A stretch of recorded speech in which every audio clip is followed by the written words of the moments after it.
بسم الله الرحمن الرحیم. زه د کپڑے کاروبار کوم په دغه نوخار کې موټر سایکل باندې یو بندل دوه بندل راوړم. دا کم چې زه موبایل والا سره ولاړم دا سیمولو لا اله الا الله محمد رسول الله د مانه 400 روپۍ واغشتلې د موبایل سره ولاړم پټ شولو. او زه دغه د کپڑے کار کوم یو بندل دوه بندل راوړم او په دغه باندې ما چیړی ما تنګي پرونه رااله ټلیفون کو کنځل راته کولې ما ته ویلې چې په دې میډیا باندې تا خبرې کړې او زه بدر پسې چرس واچوم پودر بدر پسې واچوم. زه یو غریب سړی یم نور څه کو غلاو کو مجبور چې دغه ته مونږ غلا شروع کو. دا زما ملګری چې کوم بیان کو دا په حقیقت کې اصل ډرایور د تالش په خوانه زما ملګری ته ټلیفون کې چې کارخانونه مال لا بارکا او چې کله بیا کارخانونه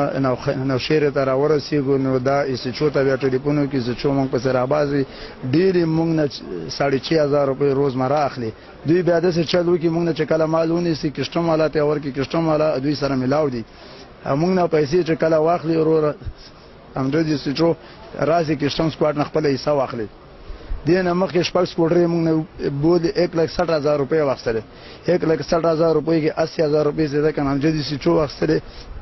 د شهید نواز په لاس واخلي. او موږ نه پین شپږ تانم په کې پړ کړه هغه د پېم موږ نه پړ کړ بیا کې شتم والا موږ ته څه داسې بنه کیږي هغه باوجود بیا راغې موږ نه معلومه پر کپڑے په نسبتانه کپڑا هم پټکړه او ایسټو سم نیمال کې شتم نه ورګو نیمال پټي او د نورو موټرو ولانس پګلرانو نه او شل دیش پارټیانو نه پی پارټي 100 روپۍ اماخلي او 50 روپۍ ماخلي ټیوډیانو والا نه او غریب سړی مال ونی سینم کې شتم دا ورګو نیم پټي او زمونږ افسرانو دا خواسته چې سخت نه کاروي